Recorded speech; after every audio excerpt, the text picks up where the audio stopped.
Tuwid Mamor. Dito lang sa nag-iisang himpilan, Kool FM. Ang paboritong evening tambayan ng bawat kalamaw.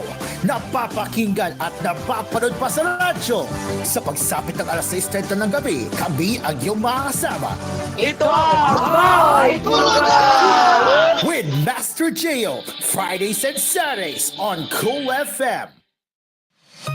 Lahat ng drama, lahat ng tawanan, lahat ng iyong all-time hits.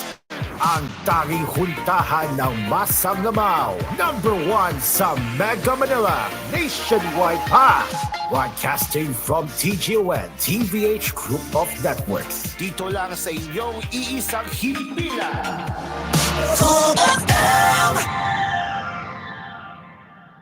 You are listening to Kool FM. Live from Kool Studios. This is koolNews at 6.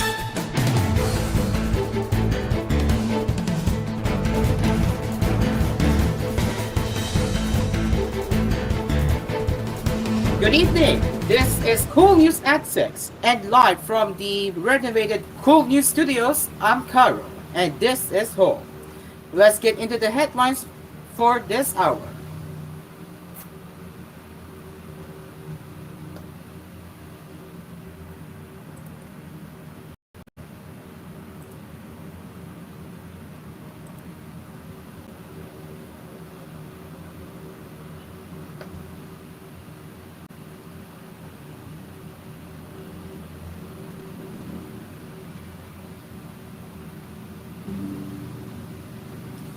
Work in government offices and classes at all levels in the cities of Manila and Pasay were ordered suspended on October 14 and 15 in time for the opening of the Asia-Pacific Ministerial Conference on Disaster Risk Reduction, Malacanang said on Thursday. This was announced through a letter from the Office of the President dated October 10 and signed by Executive Secretary Lucas Bersame. In view of the numerous participants expected to travel to and within the cities of Manila and Pasay on 14 and 15 October 2024 for the opening of APMCDRR in PICC and to allow for the organized conduct of the APMCDRR work in government offices and classes at all levels in the cities of Manila and Pasay shall be suspended on 14 and 15 October 2024, the letter read. Alright. However, those agencies whose functions involve the delivery of basic and health services, preparedness response to disasters and calamities, and or the performance of other vital services shall continue their operations and render the necessary service, it also said. Meanwhile, the suspension of work for private companies and offices is left to the discretion of the respective heads. The Philippines, in partnership with the United Nations Office for Disaster Risk Reduction, is set to host the 10th session of the APMCDRR on 14 to 18 October 2024 at the Philippine International Convention Center in Manila.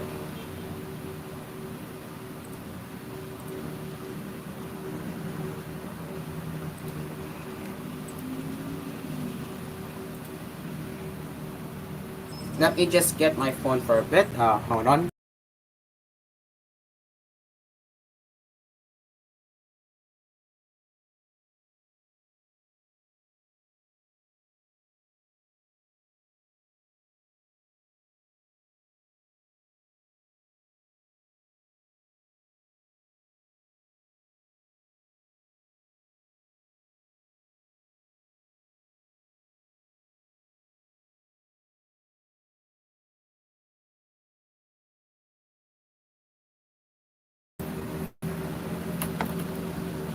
The new Senate building in Taguig City costs a whopping 33 billion pesos, according to Senator Alan Peter Catillano.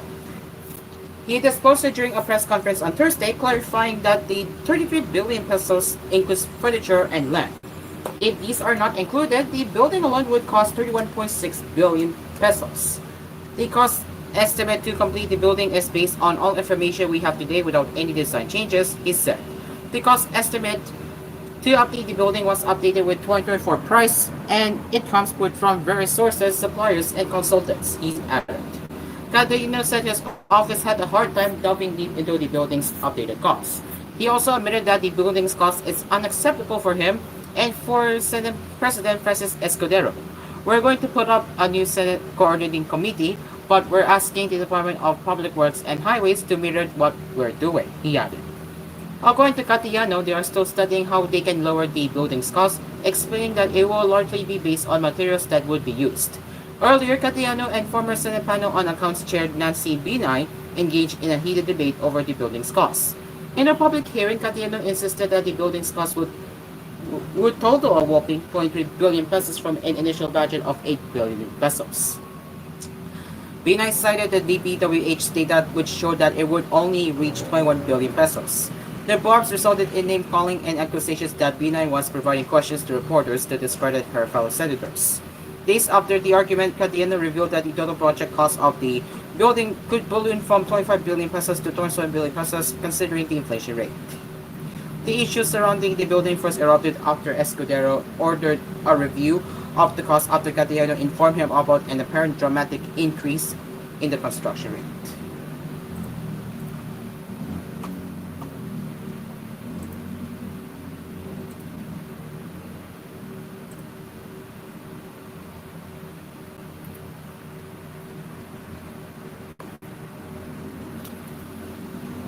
Surigao del Norte 1st District Representative Francisco Jose Bingo Pactic Moserbicio Moitugas II got his certificate of candidacy for the province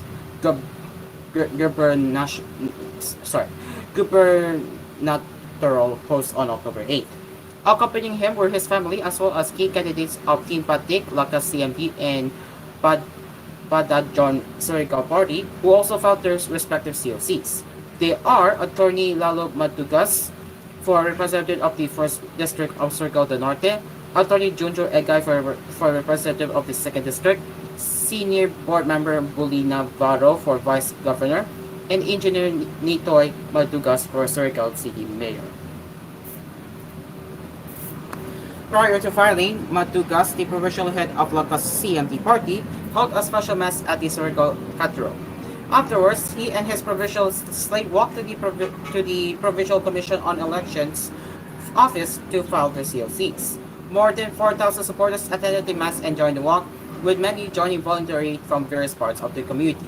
The turnout reflected widespread grassroots support for the candidates of Lakas CMP, but the John Surigao Party.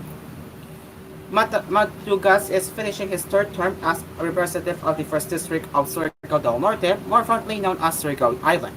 Currently, he is the chairperson of the Special Committee on Land Use and vice chairperson of the following committees: Committee on Appropriations, Committee on Tourism, and Committee on Suffrage and Electoral Reforms in the 19th Congress.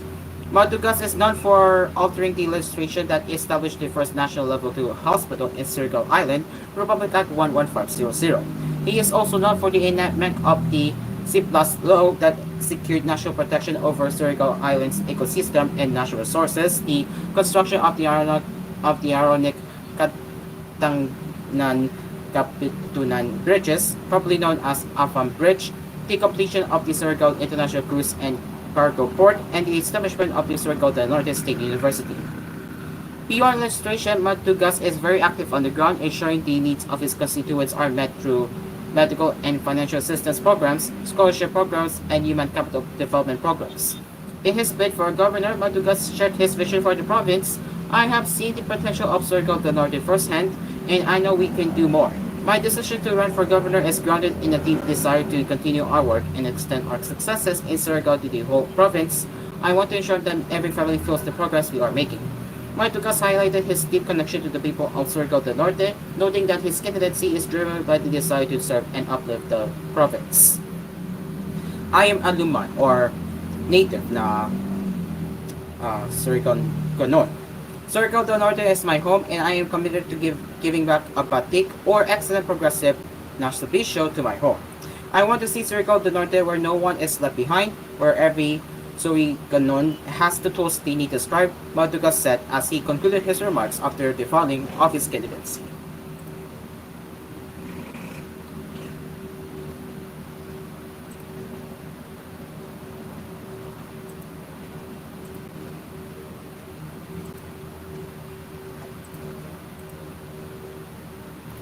And the Philippine government is currently reviewing whether or not to raise the alert level in Lebanon from 3 to 4, which makes the repatriation of overseas Filipino workers mandatory, according to the Department of Migrant Workers Secretary Hans Leo Katak. In the press briefing on Thursday, he noted that the Department of Foreign Affairs has the authority to change the alert level. Under the law, it is the DFA that sets the alert level, he said. However, there is no specific time frame for when these status might be raised. It's hard to tell for our part because the DFA conducts the review, so we will just await the action, said Katak in the mix of Filipino and English. If the DFA raises the alert level to 4, mandatory repatriation of OFWs in Lebanon will be enforced. This level is only declared in cases of severe external threats.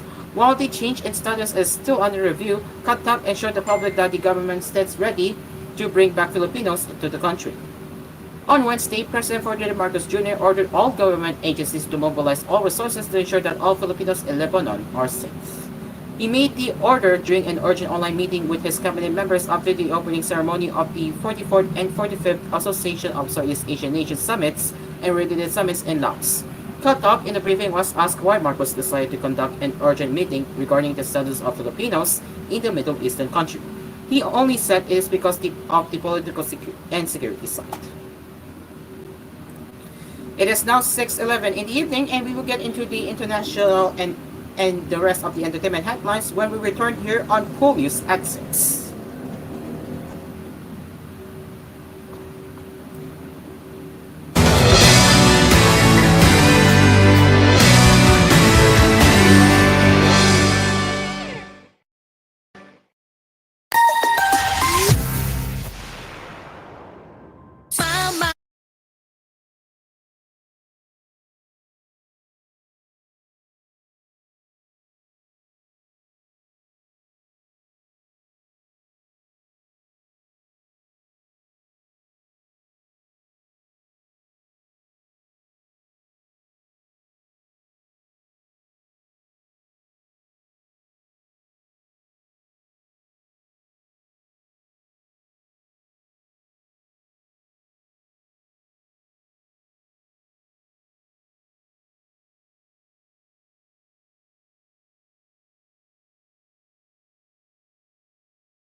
Welcome back to koolNews at 6.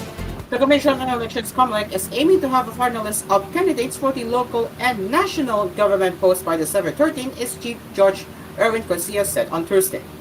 Garcia said the COMELEC is now reviewing the list of aspirants for local and national posts to remove the nuisance candidates.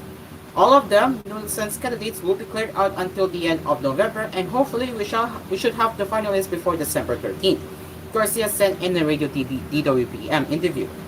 After producing the final list of candidates, the COMELEC will commence the printing of bullets. On Thursday, COMELEC began receiving the submission of certificates of candidacy and other election documents from their field offices and is aiming to finish its review on October 17. The COMELEC has received a total of 44,801 COCs of local and national aspirants from October 1 to 8. The midterm polls will be held on May 12, 2025.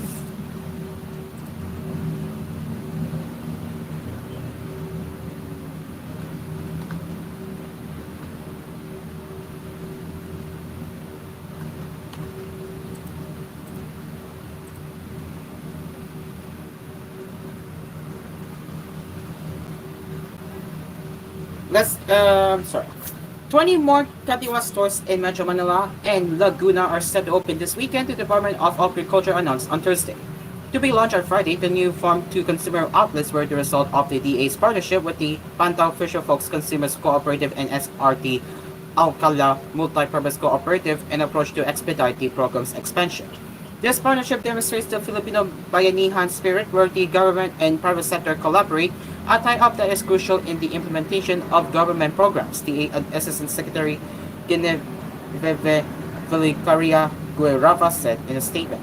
The DA also announced that unlike existing Kadiwa stores operating for 2 to 3 days a week, the new cooperative-led stores will operate for 7 days a week. The new outlets will be located the following. For Caloocan City, it will be Ocean Fish Barangay 8, Barangay 28 Zone 3 Site 1, Barangay 28 Zone 3 Site 2. And for Labanon City, it's BFAR Lagos 18 Tuazon Barangay Potrero, Malabon, and Called Ales Barangay Potrero, Malabon. For Mandaluyong City is Barangay Daang Pacao, Barangay Hulo, Barangay Additional Hills.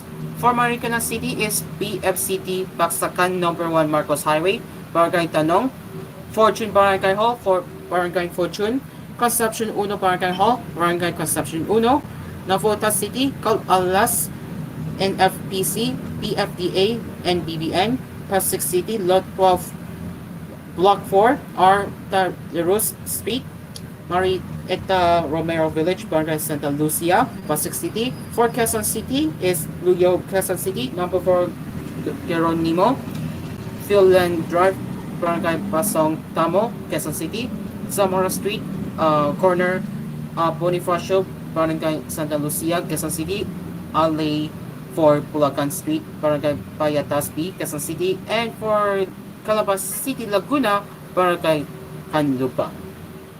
The 43 pesos rice under the department's Rice for All program and the 29 pesos rice for senior citizens, solo parents, and people with disabilities will be available in these stores. After the launch of these cooperative-led Kadiwa outlets, the DA is establishing 10 to 50 new stores every month until the end of the year. The Kadiwa ng Pangulo program is the flagship food accessibility initiative introduced by President Ferdinand Marcos Jr. when he was still concurrently Agriculture Secretary.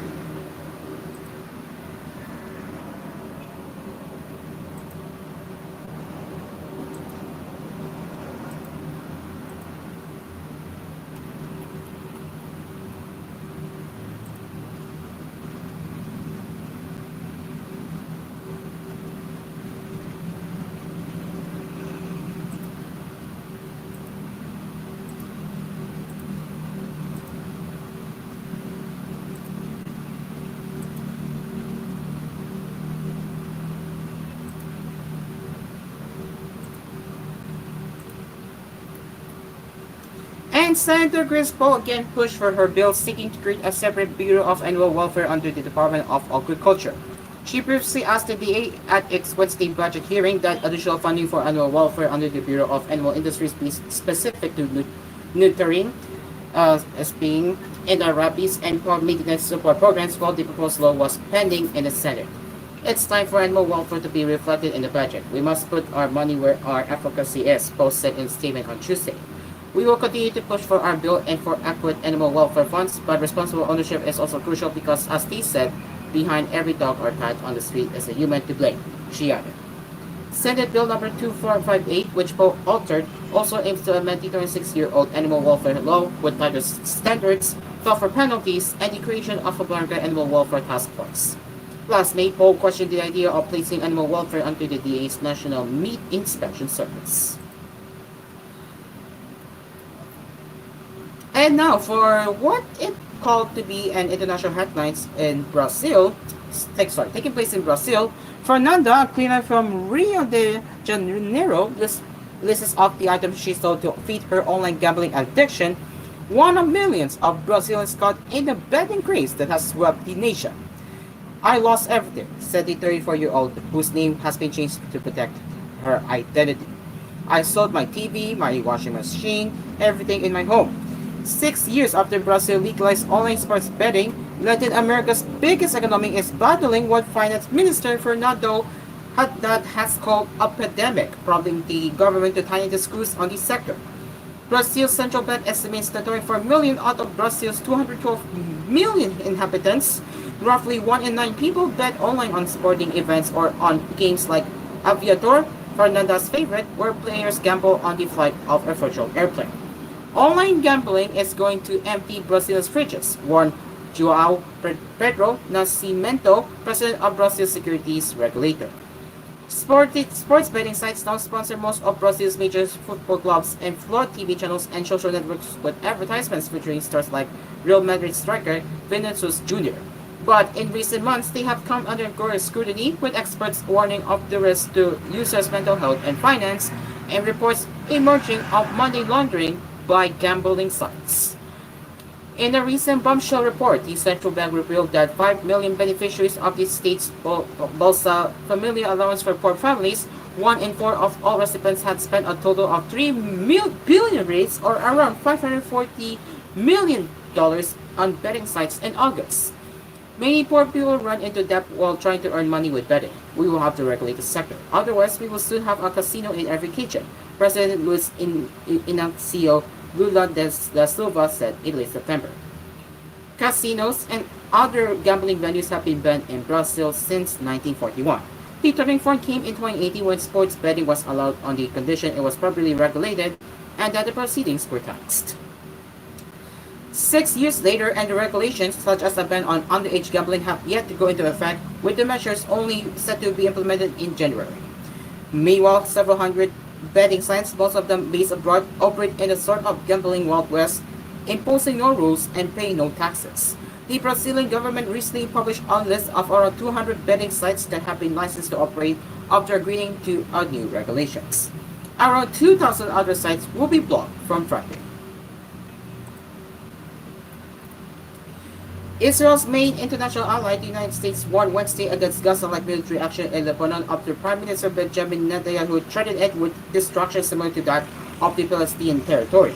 But Armed Forces Chief Herzi Halevi vowed to keep up Israel's intensive bombing of Hezbollah's targets, which has already killed more than 1,200 people since September 2023, without allowing them to any respite or recovery.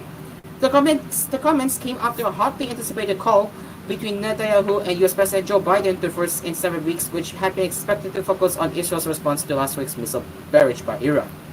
During the call, Biden told Netanyahu to minimize harm to civilians in Lebanon, particularly in densely populated areas of Beirut, the White House said. There should be no kind of military action in Lebanon that looks anything like Gaza and leaves a result anything like Gaza, State Department spokesman Matthew Miller told journalists. Netanyahu said in the video addressed to the people of Lebanon on Tuesday, "You have an opportunity to save Lebanon before it falls into the impasse of a long war that will lead to destruction and suffering like we see in Gaza." He added, "Free your country from Hezbollah so that this war can end." And while populations of monitored animal species have plummeted over 70% in the last half century, according to the latest edition of a landmark assessment by WWF published on Thursday, featuring data from 35,000 populations of more than 5,000 species of mammals, birds, amphibians, reptiles, and fish, the WWF Living Planet Index shows accelerating declines across the globe.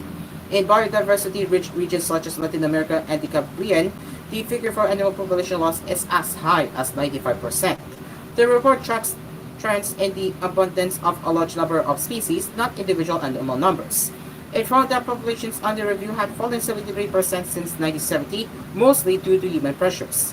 The index has become an international reference and arrives just ahead of the next UN Summit on Biodiversity, which will spotlight the issue when it opens in Colombia later this month. The picture we are painting is incredibly concerning, said Kristen Sedgwick, Director General of WWF International, at the press briefing.